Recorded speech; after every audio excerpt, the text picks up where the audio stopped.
ਵਾਹਿਗੁਰੂ ਜੀ ਕਾ ਖਾਲਸਾ ਵਾਹਿਗੁਰੂ ਜੀ ਕੀ ਫਤਿਹ। ਮੈਂ ਤੁਹਾਡੀ ਹੋਸਟ ਨੀਲਮ ਕੌਰ ਤੇ ਮੈਂ ਟੀਵੀ 84 ਦੇ ਸਾਰੇ ਦਰਸ਼ਕਾਂ ਦੇ ਸਰੋਤਿਆਂ ਦਾ ਦਿਲੀ ਸਵਾਗਤ ਕਰਦੀ ਹਾਂ ਪ੍ਰੋਗਰਾਮ ਸੱਚੋ ਸੱਚ ਵਿੱਚ, ਜਿਹੜੀ ਇਸ ਪ੍ਰੋਗਰਾਮ ਨੂੰ ਦੇਸ਼ਾਂ ਵਿਦੇਸ਼ਾਂ ਵਿੱਚ ਬੈਠ ਕੇ ਦੇਖਦੇ ਸੁਣ ਰਹੇ ਨੇ। ਖਾਲਿਸਤਾਨ ਅਫੇਅਰਸ ਸੈਂਟਰ ਦੇ ਸੰਚਾਲਕ ਡਾਕਟਰ ਅਮਰਜੀਤ ਸਿੰਘ ਜੀ ਰੋਜ਼ਾਨਾ ਦੀ ਤਰ੍ਹਾਂ ਸਟੂਡੀਓ ਵਿੱਚ ਮੇਰੇ ਨਾਲ ਮੌਜੂਦ ਹਨ। ਆਓ ਨਾ ਮਿਲ ਕੇ ਪ੍ਰੋਗਰਾਮ ਦੀ ਸ਼ੁਰੂਆਤ ਕਰਦੇ ਹਾਂ।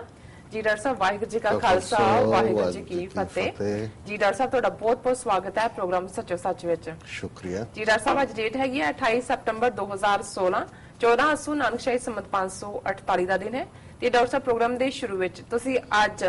ਸਾਡੇ ਦਰਸ਼ਕਾਂ ਨੂੰ ਜਿਹੜੇ ਅਹਿਮ ਨੁਕਤੇ ਹੈਗੇ ਨੇ, ਅਹਿਮ ਨੁਕਤੇ ਨਹੀਂ, ਅਹਿਮ ਇਸ਼ੂ ਜਿਹੜੇ ਹੈਗੇ ਨੇ ਉਹਨਾਂ ਤੇ ਆਪਣਾ ਤਬਸਰਾ ਦਿਓ। ਨਹੀਂ, ਵੈਸੇ ਇਸ਼ੂਜ਼ ਦੇ ਵੀ ਅੱਗੋਂ ਨੁਕਤੇ ਹੁੰਦੇ ਨੇ, ਸੋ ਕੋਈ ਨਹੀਂ, ਦੋਨੋਂ ਹੀ ਕਰੈਕਟ ਨੇ ਜੀ। ਸਭ ਤੋਂ ਪਹਿਲਾਂ ਤਾਂ ਅਸੀਂ ਆਪਣੇ ਸੈਂਕੜਿਆਂ ਉਹਨਾਂ ਦਰਸ਼ਕਾਂ, ਲਿਸਨਰਸ, ਵੀਰਾਂ ਭੈਣਾਂ ਦਾ ਸ਼ੁਕਰੀਆ ਅਦਾ ਕਰਨਾ ਚਾਹੁੰਦੇ ਹਾਂ ਜੀ, ਜਿਹੜੇ ਲਗਾਤਾਰਤਾ ਨਾਲ ਸਾਨੂੰ ਮੁਬਾਰਕ ਦੇ ਰਹੇ ਨੇ ਔਰ ਜਿਸ ਅੰਦਾਜ਼ ਦੇ ਵਿੱਚ ਅੱਜ ਖਾਲਿਸਤਾਨ ਦਾ ਇਸ਼ੂ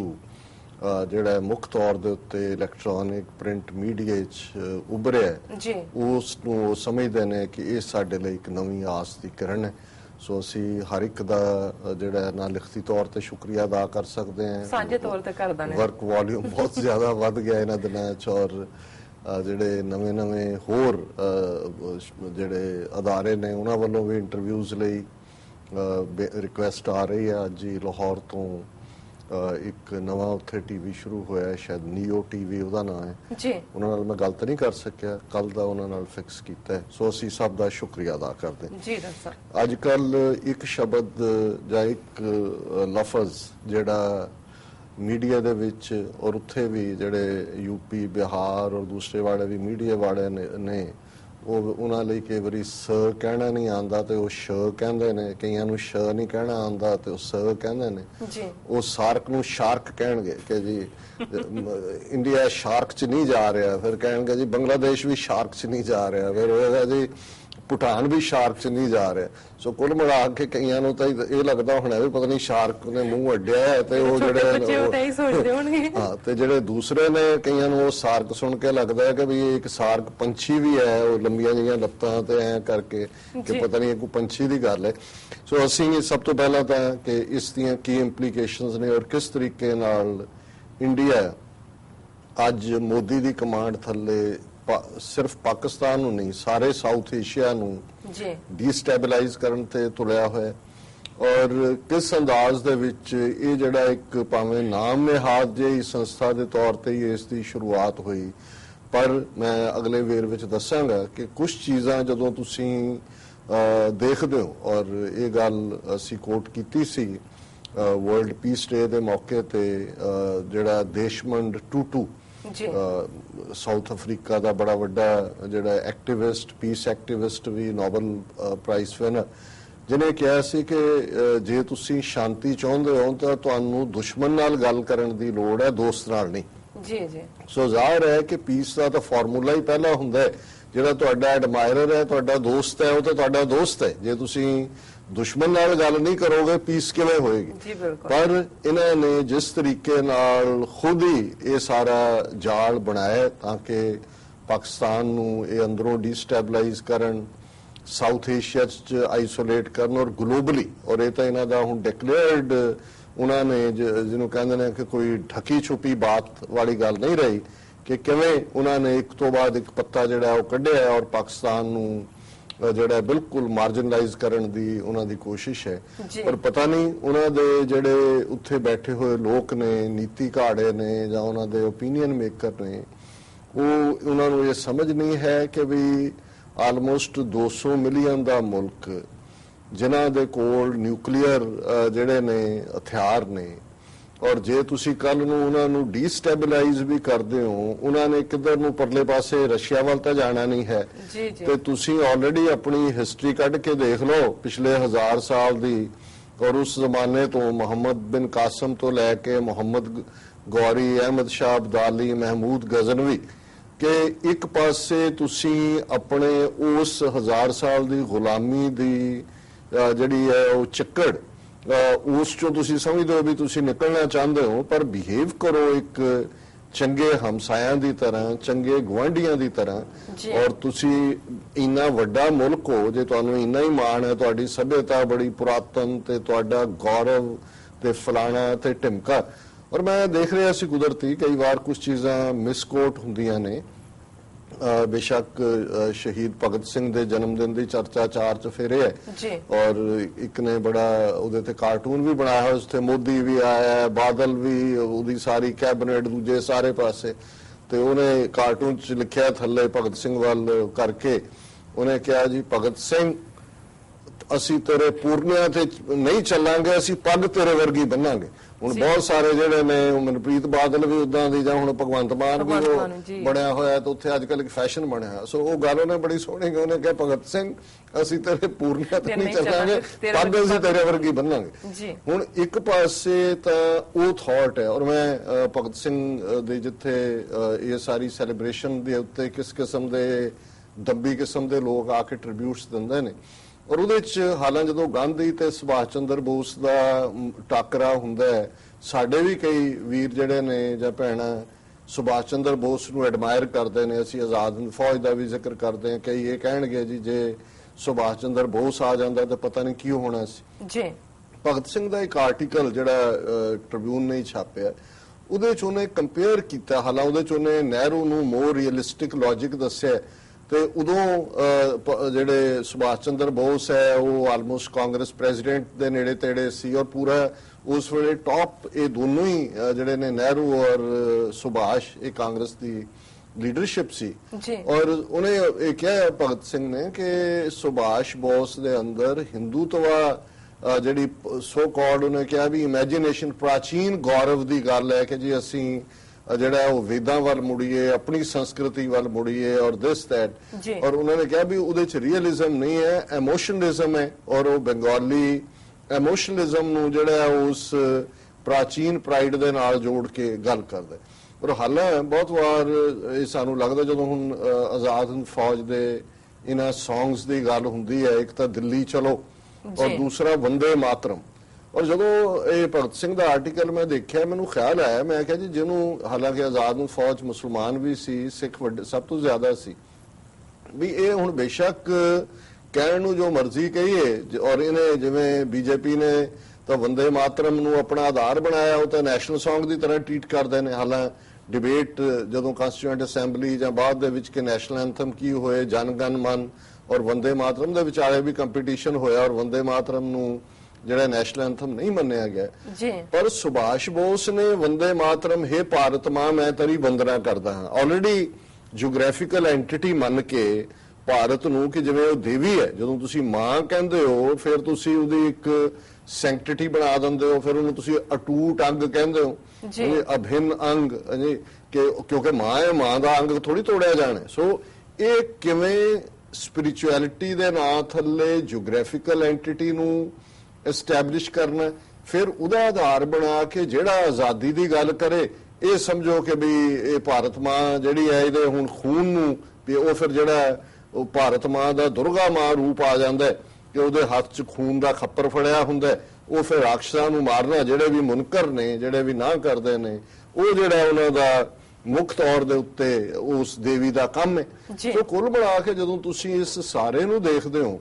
ਤੇ ਫਿਰ ਇਹ ਜਿਹੜੀ ਪਾਲਿਸੀ ਅੱਜ ਮੋਦੀ ਸਰਕਾਰ ਡੀਸਟੈਬਲਾਈਜ਼ ਕਰਕੇ, ਔਰ ਅੱਜ ਬੰਗਲਾਦੇਸ਼ ਹੋਏ, ਭੂਟਾਨ ਤਾਂ ਇਹਨਾਂ ਦੀ ਵੈਸੇ ਹੀ ਪਾਰਟ ਹੈ, ਅਫਗਾਨਿਸਤਾਨ ਨੂੰ ਵੀ ਇਹਨਾਂ ਨੇ ਆਪਣੇ ਜਹਾਜ਼ ਤੇ ਚੜਾ ਰਿਹਾ ਹੈ thanks to the American uncle Sam ਜਿਨ੍ਹਾਂ ਦੀ ਬਲੇਸਿੰਗ ਹੈ। ਸੋ ਇਨ ਦਾ ਐਂਡ ਸ਼ਾਇਦ ਇਹ ਨੇਪਾਲ ਜਿਹੜੇ ਅਫਗਾਨਿਸਤਾਨ ਜਾਂ ਬੰਗਲਾਦੇਸ਼ ਜਾਂ ਦੂਜੇ ਰਿਅਲਾਈਜ਼ ਨਹੀਂ ਕਰ ਰਹੇ ਕਿ ਅਲਟੀਮੇਟਲੀ ਉਹੀ ਭਾਰਤ ਮਾਤਾ ਦਾ ਅਟੂਟ ਅੰਗ ਬਣਾ ਕੇ ਜਿਹੜਾ ਅਖੰਡ ਭਾਰਤ ਹੈ ਉਸ ਪਾਸੇ ਵੱਲ ਜਾ ਰਹੇ ਨੇ। ਔਰ ਇਹ ਜੋ ਕੁਝ ਸਾਰਕ ਦੇ, ਕਿਉਂਕਿ ਨਵੰਬਰ ਦੇ ਵਿੱਚ ਜਿਹੜੀ ਸਾਰਕ ਦਾ ਫੁੱਲ ਜਿਹੜੀ ਫਾਰਮ ਹੈ south Asian association for regional cooperation ਜੀ, ਔਰ ਇਹ ਜਦੋਂ ਤੁਸੀਂ ਦੁਨੀਆ ਦੇ ਵਿੱਚ ਮਾਡਲ ਦੇਖਦੇ ਹੋ, ਮਿਲਟਰੀ ਮਾਡਲ ਨੈਟੋ ਸੀ, ਨਾਰਥ ਐਟਲਾਂਟਿਕ ਟ੍ਰੀਟੀ ਆਰਗੇਨਾਈਜੇਸ਼ਨਸ, ਉਹ ਯੂਰਪ ਚ ਅਮਰੀਕਨਾਂ ਨੇ ਇਕੱਠਾ ਕੀਤਾ ਕਿ ਕਿਵੇਂ ਡਿਫੈਂਡ ਕਰਨਾ ਹੈ ਯੂਰਪ ਨੂੰ ਅਗੇਂਸਟ ਸੋਵੀਅਤ ਔਨਸਲੌਟ। ਇਸੇ ਤਰ੍ਹਾਂ ਨੈਟੋ, ਸੀਟੋ, ਇਹ ਮਿਲਟਰੀ ਪਾਰਟ ਸੀ। ਪਰ ਜਦੋਂ ਟ੍ਰੇਡ ਦੀ, ਵਪਾਰ ਦੀ ਕੋਆਪਰੇਸ਼ਨ ਦੀ ਗੱਲ ਚੱਲੀ, ਫਿਰ ਜਦੋਂ ਜੋ ਅਸੀਂ G20 ਮਾਡਲ ਦੇਖਦੇ ਹਾਂ ਜਿਹਦੇ ਚ ਈਵਨ ਜਿਹੜੇ ਆਇਲ ਪ੍ਰੋਡਿਊਸਿੰਗ ਕੰਟਰੀਜ਼ ਨੇ OPEC ਔਰ ਉਹਨਾਂ ਦੇ OIC 50 ਦੇਸ਼ਾਂ ਦਾ ਗਰੁੱਪ, ਜਾਂ ਏਸ਼ੀਆ ਦੇ ਵਿੱਚ ਅਸੀਂ ਏਸ਼ੀਅਨ ਦੇਖਦੇ ਹਾਂ ASEAN, ਇਹ ਸਾਰੇ ਗਰੁੱਪ ਬਣੇ। ਸੋ ਇਸੇ ਡ੍ਰੀਮ ਦੇ ਉੱਤੇ ਜਿਹੜਾ ਇਸ ਦੀ ਫਾਊਂਡੇਸ਼ਨ ਹੈ ਕਿ ਭਾਈ ਸਾਊਥ ਏਸ਼ੀਆ ਦੇ ਜਿਹੜੇ ਦੇਸ਼ ਨੇ ਉਹਨਾਂ ਦੀ ਆਪਸੀ ਕੋਈ ਸਾਂਝ ਬਣੇ, ਉਹਨਾਂ ਦੀ ਕੋਆਪਰੇਸ਼ਨ ਹੋਏ, ਉਹਨਾਂ ਦਾ ਵਿਚਲਾ ਟ੍ਰੇਡ ਹੋਏ। ਸੋ ਇਹ ਆਰਗੇਨਾਈਜੇਸ਼ਨ ਜਿਹੜੀ ਹੈ ਇਹ 8 ਦਸੰਬਰ 1985 ਨੂੰ ਸਾਰਕ ਹੋਣ ਦੇ ਵਿੱਚ ਆਈ। ਔਰ ਇਸ ਵੇਲੇ ਜਿਹੜੀ ਇਸ ਹੁਣ ਮੈਂ ਸਾਰਕ ਹੀ ਕਹਾਂਗਾ, ਇਹ ਨਾ ਸ਼ਾਰਕ ਹੈ ਤੇ ਨਾ ਉਹ ਲੰਬੀਆਂ ਲੱਤਾਂ ਵਾਲਾ ਪੰਛੀ ਹੈ, ਇਹ ਸਾਊਥ ਏਸ਼ੀਅਨ ਕੰਟਰੀਜ਼ 8 ਕੰਟਰੀਜ਼ ਦੀਆਂ ਮੈਂਬਰ ਨੇ ਇਸ ਵੇਲੇ, ਜਿਨ੍ਹਾਂ ਦੇ ਵਿੱਚ ਅਫਗਾਨਿਸਤਾਨ ਹੈ, ਬੰਗਲਾਦੇਸ਼ ਹੈ, ਭੂਟਾਨ ਹੈ, इंडिया है, मालदीव्स है, नेपाल है, पाकिस्तान और श्रीलंका है। और इस तो बिना मतलब इस ऑर्गेनाइजेशन की रिकग्निशन सी अगे तुरन दी कि ऑब्जर्वर स्टेटस भी उहदे विच कुछ देशां नूं दित्ता होया है, जिन्हां दे विच Australia, China, European Union, Iran, Japan, Mauritius, Myanmar, South Korea और यूनाइटेड स्टेट्स उन्होंने बनाया है। और इहदे च असीं भी इन्हां 8 देशां च जिहड़े सैकटरी जनरल बनणगे ਉਹ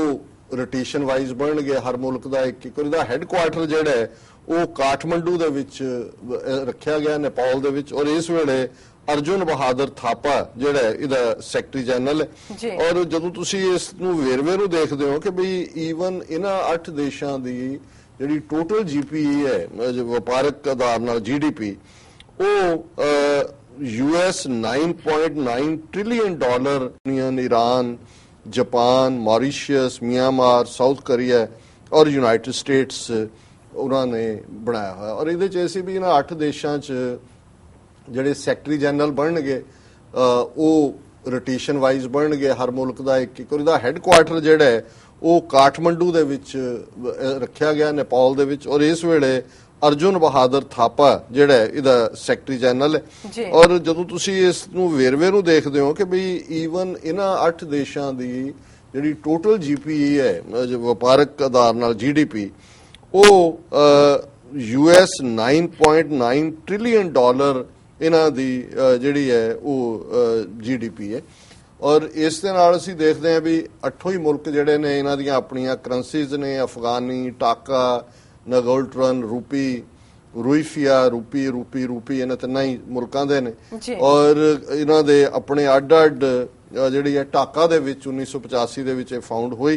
और इस तो इलावा जिहड़ा एक होर जिहड़ा सार्क दे नाल सैफ्ता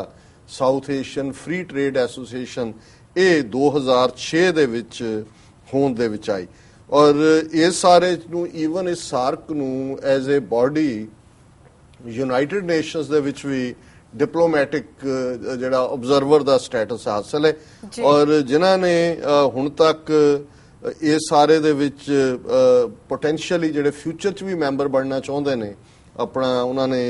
जिहड़ी है ऑब्जर्वर स्टेटस है, जिवें म्यांमार दा जिन्हों बर्मा कहंदे ने, पर फुल फ्लैज्ड दा मैंबर बनना चाहुंदे। और इस तो इलावा ईवन इसने अपने रीजनल सेंटर भी एस्टैबलिश किए हुए हैं। ये सिर्फ एक कागजां दे उत्ते जथेबंदी नहीं सी, इन्हां दा एक अपना बजट है। रीजनल सेंटर जिहड़े ने इन्हां दे सार्क दा एग्रीकल्चर सेंटर ढाका च है, इस तरह मैट्रोलॉजिकल रिसर्च सेंटर है ढाका च, सार्क फॉरेस्ट्री सेंटर जिहड़ा है थिंपू भूटान दे विच है, डिवेलपमेंट फंड जिहड़ा है थिंपू भूटान च है, सार्क डॉक्यूमेंटेशन सेंटर नवी दिल्ली इंडिया च है, इस तरह डिजास्टर मैनेजमेंट सेंटर भी दिल्ली इंडिया च है, SAARC coastal zone management centre Male Maldives दे विच है, सार्क इंफॉर्मेशन सेंटर काठमंडू च है, SAARC tuberculosis and HIV AIDS centre Kathmandu Nepal च है, SAARC human resources development centre Islamabad Pakistan च है, SAARC energy centre Islamabad Pakistan च है, और सार्क कल्चरल सेंटर जिहड़ा वो कोलंबो श्रीलंका दे विच है। और अगों उस दियां रिकगनाइज्ड बॉडीज भी ने। और जिवें मैं ये दस्सिया कि फ्री ट्रेड एरिया है जिहड़ी साफ्ता है ये भी होंद दे विच आई। और हुण तक जिहड़े इस दे सैकटरी जनरल रहे ने 1985 तो हुण तक उन्हां दे विच अब्दुल एहसान बांग्लादेश दे, कांत किशोर भार्गव इंडिया दा, इब्राहिम हुसैन जाकी मालदीव्स, यादव कांत नेपाल, नईम उल हुसैन पाकिस्तान, निहाल रोड्रिगो श्रीलंका, QMAR रहीम बांग्लादेश, चैनकियाब डोरजी भूटान, शीलकांत शर्मा इंडिया, फैदमियत तिहाना सैयद मालदीव्स, अहमद सलीम मालदीव्स और अजकल जिहड़ा 1 मार्च 2014 ਨੂੰ ਜਿਹੜਾ ਇਸ ਦਾ ਸੈਕਟਰੀ ਜਨਰਲ ਬਣਿਆ ਅਰਜੁਨ ਬਹਾਦਰ ਥਾਪਰ, ਉਹ ਨੇਪਾਲ 'ਚ ਨੇ ਜੀ। ਹੁਣ ਇੱਕ ਉਹ ਮੁਲਕ ਜਿਹੜਾ ਆਪਣੇ ਆਪ ਨੂੰ ਜਮਹੂਰੀਅਤ ਕਹੇ, ਜਿਹੜਾ ਆਪਣੇ ਆਪ ਨੂੰ ਜਿਹੜਾ ਹੈ ਉਹ ਲਾਰਜੈਸਟ ਡੈਮੋਕ੍ਰੇਸੀ ਕਹੇ, ਵਰਲਡ ਸਟੇਜ ਤੇ ਰੋਲ ਪਲੇ ਕਰਨਾ ਚਾਹੁੰਦਾ ਹੈ। ਹੁਣ ਇਹਨਾਂ 8 ਮੁਲਕਾਂ ਦੇ ਵਿੱਚ ਸਭ ਤੋਂ ਵੱਡਾ ਦੇਸ਼ ਭਾਰਤ ਹੈ ਜੀ। ਔਰ ਜੇ ਇਹ ਗੱਲ ਇਸ ਲਈ ਇੰਪੋਰਟੈਂਟ ਹੈ ਕਿ ਜਦੋਂ ਤੁਸੀਂ ਦੇਖਦੇ ਹੋ ਕਿ ਵੀ ਕਿਨੇ ਕਿੱਥੇ ਜਾਣਾ ਤੇ ਉਹਨਾਂ ਦਾ ਮਾਈਂਡ ਸੈਟ ਕੀ ਹੈ, ਫਿਰ ਤੁਹਾਨੂੰ ਵਰਡਸ ਨਾਲੋਂ ਵਰਡ ਤੁਸੀਂ ਸ਼ਾਂਤੀ ਕਹੋ, ਅਹਿੰਸਾ ਪਰਮੋ ਧਰਮਾ ਕਹੋ, ਓਮ ਸ਼ਾਂਤੀ ਸ਼ਾਂਤੀ ਸ਼ਾਂਤੀ ਕਰੋ। ਔਰ ਜਿਵੇਂ ਇਹਨਾਂ ਨੇ ਆਪਣਾ ਕਈ ਵਾਰ ਕਹਿਣਗੇ ਇਹਨਾਂ ਦੇ ਕਿ ਜੀ ਸਾਡੇ ਤਾਂ ਵੇਦਾਂ 'ਚ ਲਿਖਿਆ ਹੋਇਆ ਕਿ ਸਰਵੇ ਭਵੰਤੂ ਸੁਖਿਨੈ ਸਰਵੇ ਸੰਤੂ ਨਿਰਾਮਿਆ, ਕਿ ਸਾਰੇ ਸੁਖੀ ਵਸਣ, ਸਾਰੇ ਅਰੋਗ ਹੋਣ। ਪਰ ਤੁਸੀਂ ਤੁਹਾਡੇ ਜਿਹੜੇ ਐਕਸ਼ਨਸ ਨੇ, ਤੁਹਾਡੀਆਂ ਕਾਰਵਾਈਆਂ ਨੇ, ਜਿਹਨੂੰ ਗੁਰੂ ਨਾਨਕ ਸਾਹਿਬ ਨੇ ਯਾਦ ਕਰਵਾਇਆ ਸੀ ਕਿ ਗੱਲੀ ਅਸੀਂ ਚੰਗੀਆਂ, ਆਚਾਰੀ ਬੁਰੀਆਂ, ਮਨੋ ਕਸੁੱਧਾਂ ਕਾਲੀਆਂ, ਬਾਹਰ ਚਿਟਵੀਆਂ ਜੀ, ਕਿ ਵੀ ਇਹ ਗੱਲਾਂ ਸਾਡੀਆਂ ਹੋਰ ਨੇ, ਗੱਲੀ ਅਸੀਂ, ਸਾਡਾ ਆਚਾਰ ਜਿਹੜਾ ਸਾਡਾ ਵਿਹਾਰ ਹੈ ਉਹ ਮਾੜਾ ਹੈ, ਔਰ ਮਨ ਸਾਡੇ ਕਾਲੇ ਨੇ, ਮਨੋ ਕਸੁੱਧਾਂ ਬਿਲਕੁਲ ਇੰਪਿਓਰ ਮਨ ਨੇ, ਕਾਲੇ ਨੇ, ਤੇ ਬਾਹਰ ਅਸੀਂ ਚਿੱਟੇ ਬਣੇ ਹੋਏ ਆ, ਬੜੇ ਉਜਲ ਰੂਪ ਦੇ ਵਿੱਚ ਦੱਸਦੇ ਆ ਵੀ ਅਸੀਂ ਇਹ। ਔਰ ਇਸ ਸਾਰੇ ਚੋਂ ਔਰ ਕੱਲਾ ਇੱਕ ਪਾਸਾ ਨਹੀਂ ਹੈ, ਨਾਲ ਦੀ ਨਾਲ ਇਹਨਾਂ ਨੇ ਜਿਹੜੇ ਆਪਣੇ ਟੁਚੇ ਰੱਖੇ ਹੋਏ ਨੂੰ, ਕੱਲ ਅਸੀਂ ਜ਼ਿਕਰ ਕੀਤਾ ਸੀ ਕਿ $2.5 ਬਿਲੀਅਨ ਦਾ ਸਾਰਾ ਵਪਾਰ ਹੈ ਇਹਨਾਂ ਦਾ ਪਾਕਿਸਤਾਨ ਦੇ ਨਾਲ, ਉੱਥੋਂ ਸਾਰਾ 440 ਮਿਲੀਅਨ ਦੇ ਕਰੀਬ ਦੀ ਜਿਹੜੀ ਹੈ ਇੰਪੋਰਟ ਹੈ। ਔਰ ਅੱਜ ਅੰਮ੍ਰਿਤਸਰ ਦੇ ਜਿਹੜੇ ਉਹਨਾਂ ਦੇ ਕੋਈ ਵਪਾਰੀ ਔਰ ਦੂਜੇ ਨੇ ਜੀ, ਕੋਈ ਗੱਲ ਨਹੀਂ ਹੈ, ਪਾਕਿਸਤਾਨ ਨੂੰ ਅਸੀਂ ਜਿਹੜਾ ਉਹ ਨਹੀਂ ਭੇਜਾਂਗੇ ਚੀਜ਼ਾਂ, ਉਹ ਅਸੀਂ ਖਜੂਰਾਂ ਭੇਜਦੇ ਆਂ, ਅਸੀਂ ਫਲਾਣਾ ਭੇਜਦੇ ਆਂ, ਉਹਨੇ ਉੱਥੇ ਟਮਾਟਰ ਤੇ ਫਲਾਣੇ ਤੇ ਟਿਮਕਿਆਂ ਦੀ ਕਮੀ ਆ ਜਾਏਗੀ। ਤੁਹਾਡੇ ਟਮਾਟਰਾਂ ਦੇ ਉੱਤੇ ਮੁਲਕ ਖੜੇ ਨੇ ਔਰ ਇਹ ਭੁੱਲ ਜਾਂਦੇ ਨੇ ਕਿ ਵੀ ਇਹ ਗੱਲ ਜਿਹੜੀ ਹੈ, ਈਵਨ ਜਦੋਂ ਪਾਕਿਸਤਾਨ ਹੋਂਦ ਚਾਣ ਲੱਗਾ ਜਾਂ ਪਾਕਿਸਤਾਨ ਦੀ ਮੰਗ ਜ਼ੋਰ ਫੜ ਰਹੀ ਸੀ, ਈਵਨ ਜਿਵੇਂ ਅੱਜ ਕਈ ਸਾਡੇ ਸੋ ਕਾਲਡ ਇੰਟੈਲੈਕਚੁਅਲ ਆ ਕੇ ਕਹਿਣਗੇ ਖਾਲਿਸਤਾਨ ਦੀ ਤੁਸੀਂ ਗੱਲ ਕਰਦੇ ਹੋ ਜੀ, ਇਹ ਇਕਨੋਮਿਕਲੀ ਕਿਵੇਂ ਸਰਵਾਈਵ ਕਰੇਗਾ, ਸਾਡੇ ਕੋਲ ਸਮੁੰਦਰ ਨਹੀਂ ਲੱਗਦਾ, ਸਾਨੂੰ ਇਹ ਨਹੀਂ ਹੈ, ਉਹ ਨਹੀਂ ਹੈ, ਉਹ ਜਹਾਜ਼ ਕਿੱਥੋਂ ਹੋਣਗੇ, ਫਲਾਣਾ ਕਿੱਥੋਂ ਹੋਏਗਾ। ਇਹੋ ਜਿਹੀਆਂ ਹੀ ਗੱਲਾਂ ਕਾਇਦੇ ਆਜ਼ਮ ਮੁਹੰਮਦ ਅਲੀ ਜਿਨ੍ਹਾਂ ਨੂੰ ਵੀ ਜਿਹੜੇ ਉਸ ਵੇਲੇ ਦੇ ਸੋ ਕਾਲਡ ਸਕਾਲਰ ਸੀ, ਉਹਨਾਂ ਦੇ ਉਹ ਜਾ ਕੇ ਕਹਿੰਦੇ ਕਿ ਜੀ ਇਹ 2 ਹਿੱਸਿਆਂ 'ਚ ਹੋਏਗਾ, ਘੇਰ ਲਏਗਾ ਇੰਡੀਆ, ਸਾਨੂੰ ਮਾਰ ਦੇਗਾ, ਸਾਡੇ ਰਿਸੋਰਸ ਕਿੱਥੋਂ ਆਣਗੇ, ਔਰ ਸਾਡੇ ਕੋਲ ਤਾਂ ਜਿਹੜੀਆਂ ਉਹ ਪਿੰਨਾਂ ਵੀ ਨਹੀਂ ਨੇ ਕਿ ਅਸੀਂ ਕਾਗਜ਼ ਨੱਥੀ ਕਰ ਸਕੀਏ, ਇਹ ਸਾਨੂੰ ਉਜਾੜ ਕੇ ਛੱਡ ਦੇਣਗੇ। ਸੋ ਜਿਹੜੀ ਉਹਨਾਂ ਦੀ ਸਟੇਟਮੈਂਟ ਅਕਸਰ ਕੋਟ ਹੁੰਦੀ ਹੈ, ਹੋ ਸਕਦਾ ਹੈ ਐਗਜ਼ੈਕਟ ਵਰਡ ਡਿਫਰੈਂਟ ਹੋਣ, ਲੇਕਿਨ ਉਹਦੀ ਸੈਂਸ ਇਹੀ ਹੈ ਕਿ ਉਹਨਾਂ ਨੇ ਕਿਹਾ ਕਿ ਵੀ ਭਾਵੇਂ ਮੌਤ ਹੀਟਨ ਪਾਕਿਸਤਾਨ ਹੋਏ, ਉਹਨੂੰ ਕਹਿੰਦੇ ਜੀ ਇਹ ਤਾਂ ਸਿਉਂਕ ਦਾ ਖਾਧਾ ਪਾਕਿਸਤਾਨ ਹੋਏ। ਉਹਨਾਂ ਨੇ ਕਿਹਾ ਜੀ we may get a single meal in 24 hours but Pakistan and nothing less than Pakistan is our demand, ਕਿ ਭਾਵੇਂ ਸਾਨੂੰ 2 ਵੇਲੇ ਚੋਂ ਸਿਰਫ 1 ਵੇਲੇ ਖਾਣ ਨੂੰ ਮਿਲੇ, ਔਰ ਉਸ ਰਿਜ਼ੋਲਵ ਚੋਂ ਨੇਸ਼ਨ ਬਣਿਆ। ਹੁਣ ਇੱਕ ਨੇਸ਼ਨ ਜਿਹੜਾ 70 ਸਾਲ ਤੁਹਾਡੇ ਇਹਨਾਂ ਸਾਰੇ, ਕਦੇ ਤੁਸੀਂ ਕਿਹਾ ਜੀ ਅਸੀਂ ਵਾਟਰ ਵਰਕਸ ਹੁਸੈਨੀ ਉੱਥੋਂ ਜਿਹੜਾ ਫਿਰੋਜ਼ਪੁਰ ਹੁਸੈਨੀ ਵਾਲਾ ਔਰ ਇੱਥੋਂ ਮਾਧੋਪੁਰ ਤੋਂ ਜਿਹੜਾ ਉਹ ਬੰਦ ਕਰ ਦਿਆਂਗੇ ਜੀ, ਕੀਤੇ ਵੀ ਵਾਟਰ ਵਾਰ ਤੱਕ ਗੱਲ ਗਈ। 10 ਸਾਲ ਦੀ ਨੈਗੋਸ਼ੀਏਸ਼ਨ ਚੋਂ ਇੰਡਸ ਵਾਟਰ ਟ੍ਰੀਟੀ ਨਿਕਲੀ 1960 ਦੀ। ਹੁਣ ਤੁਸੀਂ ਕਹਿੰਦੇ ਜੀ ਅਸੀਂ ਇਹ ਦੇਖਣਾ ਹੈ ਕਿ ਅਸੀਂ ਪਾਣੀ ਔਰ ਖੂਨ ਇੱਕ ਸਾਥ ਨਹੀਂ ਬਹਿ ਸਕਦੇ, ਤੁਸੀਂ ਉਧਰ ਕਰ ਰਹੇ ਹੋ। ਪਾਕਿਸਤਾਨ ਨੂੰ ਤੁਸੀਂ, ਪਾਕਿਸਤਾਨ ਨੇ ਪਿਛਲੇ ਇਹਨਾਂ 3 ਦਹਾਕਿਆਂ ਦੇ ਵਿੱਚ ਇੱਕੋ ਵੇਲੇ ਸੋਵੀਅਤ ਯੂਨੀਅਨ ਦੇ ਔਨਸਲੌਟ ਦੇ ਨਾਲ, ਜਦੋਂ ਕਿ ਅਫਗਾਨਿਸਤਾਨ ਚੋਂ 3 ਮਿਲੀਅਨ ਰਿਫਿਊਜੀ ਆ ਕੇ ਪਾਕਿਸਤਾਨ ਦੇ ਵਿੱਚ ਬੈਠਾ, ਔਰ ਆ ਹੁਣ ਪੋਸਟ 9/11 ਕਿੰਨਾ ਪ੍ਰੈਸ਼ਰ, ਕਿਸ ਲੈਵਲ ਦਾ ਪਾਰਟ, ਕਿੰਨੀਆਂ ਏਜੰਸੀਆਂ ਉੱਥੇ ਇੰਟਰਨਲ ਡਿਸਟਰਬੈਂਸ ਕਰਵਾਉਣ ਤੇ ਲੱਗੀਆਂ ਹੋਈਆਂ, ਇਹਦੇ ਬਾਵਜੂਦ ਉਹ ਸਰਵਾਈਵ ਵੀ ਕੀਤੇ ਨੇ। ਉਹਨਾਂ ਦੇ ਕੋਲ ਜਿਹੜਾ ਅੱਜ ਵੀ, ਮਤਲਬ ਜਦੋਂ ਤੁਸੀਂ ਭਾਰਤ ਦੀ ਗਰੀਬੀ ਦੇਖੋ, 4 ਗੁਣਾ ਜ਼ਿਆਦਾ ਗਰੀਬੀ ਹੈ ਭਾਰਤ ਦੇ ਵਿੱਚ। ਤੁਹਾਨੂੰ ਪਾਕਿਸਤਾਨ 'ਚ ਕਿਤੇ ਵੀ ਭਾਵੇਂ ਕੋਈ ਉਹਨਾਂ ਦੇ ਰਿਮੋਟ ਏਰੀਏ ਨੇ, ਕੋਈ ਹੱਡੀਆਂ ਦੀ ਮੁੱਠ ਬਣੇ ਬੱਚੇ ਤੇ ਦੂਜੇ ਨਹੀਂ ਨਜ਼ਰ ਆਣਗੇ। ਜੇ ਤੁਸੀਂ ਭਾਰਤ ਦੀ ਗਰੀਬੀ ਦੇਖਣੀ ਹੈ, ਬਿਹਾਰ, ਉੜੀਸਾ, ਦੂਜੇ ਤੀਜੇ ਦੇਖੋ, ਅਸੀਂ ਦੂਸਰੇ 'ਚ ਡਿਸਕਸ ਕਰਾਂਗੇ ਕਿ ਵੀ ਕਾਠਜੂ ਦੇ ਨਾਲ ਹੁਣ ਉਹਨੂੰ ਵੀ ਸੈਡੀਸ਼ਨ ਦੇ ਥੱਲੇ ਕੀਤਾ, ਉਹਨੇ ਕਿਹਾ ਜੀ ਬਿਹਾਰ ਐਕਸਚੇਂਜ ਕਰ ਲਓ। ਉਹਦਾ ਮਤਲਬ ਹੀ ਇਹ ਹੈ ਵੀ ਇਸ ਕਦਰ ਗੁਰਬਤ, 4 ਗੁਣਾ ਜ਼ਿਆਦਾ ਗੁਰਬਤ ਹੈ ਤੁਹਾਡੀ, ਪਾਕਿਸਤਾਨ ਦੀ ਇੱਕ ਆਪਣੀ ਹੋਂਦ ਹੈ। ਤੁਸੀਂ ਕਹੋ ਜੀ ਤੁਸੀਂ ਇਹ $2.5 ਬਿਲੀਅਨ ਦੀ ਜਿਹੜੀ ਹੈ ਉਹ ਤੁਹਾਨੂੰ ਫਾਇਦਾ ਹੁੰਦਾ ਸੀਗਾ ਜੀ, ਤੁਸੀਂ 440 ਮਿਲੀਅਨ ਉਹਨਾਂ ਨੂੰ ਜਿਹੜਾ ਮਿਲਦਾ ਨਹੀਂ ਜਾਏਗਾ ਤੇ ਤੁਸੀਂ ਉਹਨਾਂ ਨੂੰ ਝੁਕਾ ਲਓਗੇ। ਜਾਂ ਤੁਸੀਂ ਕਹੋ ਜੀ ਅਸੀਂ ਇਸਲਾਮਾਬਾਦ ਨਹੀਂ ਜਾਵਾਂਗੇ, ਅਸੀਂ ਸਾਰਕ ਦਾ ਬਾਈਕਾਟ ਕਰਦੇ ਹਾਂ, ਭੂਟਾਨ ਤੋਂ ਵੀ ਕਰਵਾਤਾ, ਉਹਦੇ ਤੋਂ ਵੀ, ਬੰਗਲਾਦੇਸ਼ ਤੋਂ ਵੀ ਕਰਵਾਤਾ, ਉਹ ਤੁਹਾਨੂੰ ਉਹਨਾਂ ਦੀਆਂ ਕਿਹੜੀਆਂ ਬਾਹਾਂ ਆਕੜੀਆਂ ਹੋਈਆਂ ਵੀ ਉਹਨਾਂ ਨੇ ਤੁਹਾਨੂੰ ਗੜ ਨਹੀਂ ਜਾਣਾ, ਦਫਾ ਹੋ ਜੀ। ਇਹ ਕੋਈ ਪਾਰਟ ਅਲਟੀਮੇਟਲੀ ਇਸ ਕਿਸਮ ਦਾ ਜਦੋਂ ਤੱਕ ਤੁਸੀਂ, ਔਰ ਇਹ ਗੱਲ ਸਾਡੇ ਕਲਚਰ ਚ ਆਮ ਹੈ ਕਿ ਭਾਈ ਰਿਸ਼ਤੇਦਾਰ ਨਾਲ ਭਾਵੇਂ ਵਿਗੜ ਜਾਏ ਕੋਈ ਗੱਲ ਨਹੀਂ, ਹਮਸਾਏ ਨਾਲ ਨਾ ਵਿਗਾੜੋ ਕਿ ਭਾਈ ਤੁਹਾਡੇ ਦੁੱਖ ਸੁੱਖ ਵੇਲੇ ਰਿਸ਼ਤੇਦਾਰ ਨੇ ਤਾਂ ਪਹੁੰਚਦਿਆਂ ਵਕਤ ਲਾਉਣਾ, ਪਹੁੰਚਣਾ ਕਿ ਨਹੀਂ ਪਹੁੰਚਣਾ, ਕਿ ਤੁਹਾਡਾ ਹਮਸਾਇਆ ਤਾਂ ਤੁਹਾਡੇ ਨਾਲ। ਹੁਣ ਜੇ ਇਹੀ ਸਪਿਰਿਟ ਜਾਂ ਇਸੇ ਸੈਂਸ ਦੇ ਨਾਲ ਹੋਏ, ਭਾਰਤ ਅੱਜ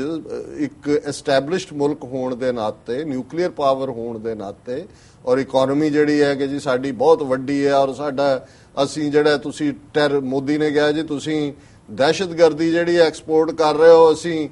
ਸੌਫਟਵੇਅਰ ਕਰ ਰਹੇ ਹੋ। ਦਹਿਸ਼ਤਗਰਦੀ ਦਾ ਤੁਸੀਂ ਸਭ ਤੋਂ ਵੱਡਾ ਅੱਡਾ ਹੋ, ਸਭ ਤੋਂ ਵੱਡੀ ਦੁਨੀਆ ਦੀ ਦਹਿਸ਼ਤਗਰਦ ਜਮਾਤ RSS ਅੱਜ ਤੁਹਾਡੇ ਜਿਹੜੀ ਹੈ ਉੱਤੋਂ ਤੇ ਥੱਲੇ ਤੱਕ ਸਾਰੇ ਅਦਾਰਿਆਂ ਦੇ ਵਿੱਚ ਵੜੀ ਹੋਈ ਹੈ। ਤੁਸੀਂ ਕੀ ਕੀਤਾ ਸੀ? ਇੱਕ ਬੜਾ ਅੱਛਾ ਆਰਟੀਕਲ ਆਇਆ, ਮੋਸਟ ਲਾਈਕਲੀ ਕੱਲ ਜਾਂ ਪਰਸੋਂ ਦੇ ਸ਼ੋਅ 'ਚ ਮੈਂ ਉਹਨੂੰ ਡਿਸਕਸ਼ਨ 'ਚ ਲਿਆਵਾਂਗਾ ਕਿ ਭਾਰਤ ਨੇ ਕਿਸ ਕਿਸਮ ਦਾ ਟੈਰਰਿਜ਼ਮ ਇਸ ਸਾਰੇ ਪੀਰੀਅਡ 'ਚ ਖੜਾ ਕੀਤਾ ਹੈ। ਔਰ ਅੱਜ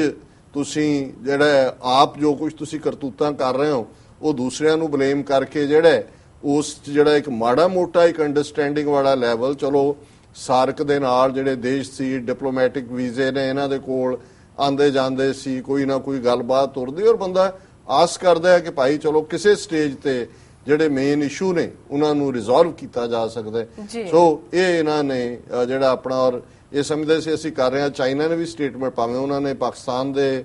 ਜਿਹੜਾ ਨੂੰ ਹੀ ਕਨਵੇ ਕੀਤਾ ਹੈ, ਔਰ ਮੀਡੀਆ 'ਚ ਉਹਨਾਂ ਨੇ ਮੇਕ ਸ਼ੋਰ ਕਿ ਉਹਨਾਂ ਨੇ ਕਿਹਾ ਜੀ ਇੰਡੀਆ ਔਰ ਪਾਕਿਸਤਾਨ ਪੀਸਫੁਲੀ ਸੈਟਲ ਕਰ ਜਾਂਦੇ। ਮਤਲਬ ਚਾਈਨਾ ਨੇ, ਇਹ ਉਹਨਾਂ ਦਾ ਅੰਡਰਸਟੇਟਮੈਂਟ ਸਟਾਈਲ ਹੈ, ਉਹਨਾਂ ਨੇ ਕਿਹਾ ਵੀ we are keeping an eye on the situation. ਇਹ ਮਤ ਸਮਝੋ ਕਿ ਵੀ ਤੁਸੀਂ ਪਾਕਿਸਤਾਨ ਨੂੰ ਆਈਸੋਲੇਟ ਕਰ ਲਓਗੇ। ਸੋ ਕੁੱਲ ਮਿਲਾ ਕੇ ਵਾਕਈ ਇਹ ਜਿਹੜਾ ਸਾਰਕ ਬਣਿਆ ਤਾਂ ਸੀ ਕੁਝ ਕਰਨ ਦੇ ਲਈ, ਪਰ ਇੰਡੀਆ ਅੱਜ ਸ਼ਾਰਕ ਬਣ ਕੇ ਬਾਕੀਆਂ ਨੂੰ ਜਿਹੜਾ ਉਹ ਨਿਕਲਣਾ ਜੋ ਸਵਾਲੋ ਕਰ ਰਿਹਾ। ਇਹ ਅੱਜ ਦਾ ਪਹਿਲਾ ਇਸ਼ੂ ਹੈ ਜੀ। ਡਾਕਟਰ ਸਾਹਿਬ ਤੁਹਾਡਾ ਬਹੁਤ ਬਹੁਤ ਸ਼ੁਕਰੀਆ। ਇੱਥੇ ਲੈਣੇ ਆ ਬ੍ਰੇਕ। ਵਿਊਅਰਸ ਤੁਸੀਂ ਇਸ ਤਰ੍ਹਾਂ ਬਨੇ ਰਹਿਣਾ, ਮਿਲਦੇ ਆ ਆਫਟਰ ਦਿਸ ਸ਼ਾਰਟ ਬ੍ਰੇਕ।